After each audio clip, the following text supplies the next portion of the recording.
Yo, what's going on, Phantom Thieves? I'm back with another video for you, and this one is going to be quick, okay? So, Nintendo fans, I wouldn't say they're up in arms, but some of my fellow fans are kind of taking something out of context, and they're getting a little worked up over something that they don't have to, and I'm here to lay it to rest, okay? Certain analysts are out there saying that the Switch successor, whatever's going to take over this little thing right here, they're saying that there's a high chance it does not do as well as the Switch. And people are in arms. I've seen it on Twitter and I've seen it on content creators' YouTube pages. Guys, it's okay. It's all right.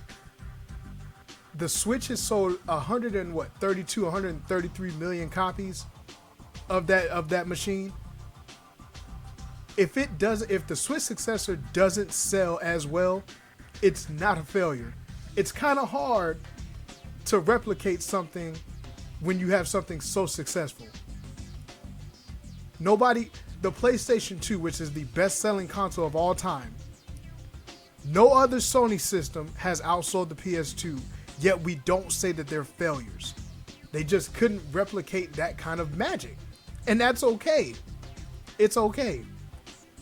The Nintendo DS is the second best-selling console of all time. That's probably going to get overtaken.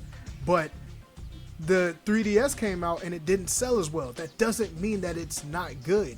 It's just analysts believe that with how successful the Switch is, it's going to be hard to replicate that.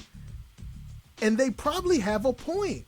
That doesn't mean that the Switch successor is going to be a failure. And that's another thing. They never said it was going to be a failure. They just don't think it will be as successful financially with how many consoles they actually are going to sell. That's okay.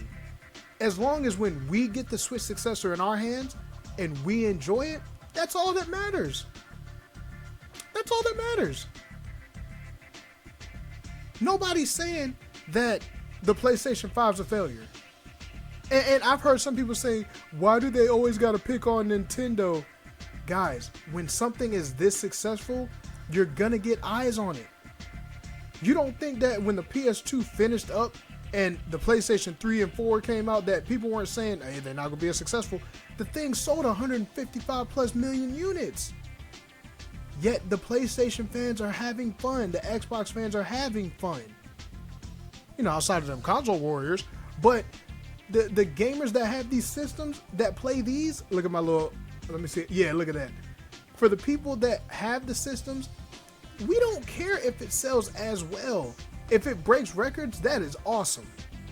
But as long as the Switch successor is what it's supposed to be in our eyes, or what we hope it is, guys, that's all that matters. As long as this thing is remotely as strong. Now, I'm not saying I just want another one of these in my hand and nothing changes. I'm not saying that. But if they truly make the upgrades they need and the games are phenomenal, the analysts are going to do what they're going to do. They're going to say what they're going to say, and that's okay. Let them do that. But you don't have to be worried. You don't have to sweat. You don't have to be up in arms. Let's wait for this thing to come out. Let's see how it does in its life cycle. As long as the games are there and they add party chat, it's all going to be all right. All right? So you guys make sure to comment on this, subscribe, and all that good stuff. I'll probably be posting something else tomorrow, but you guys have a great day, all right? Take it easy.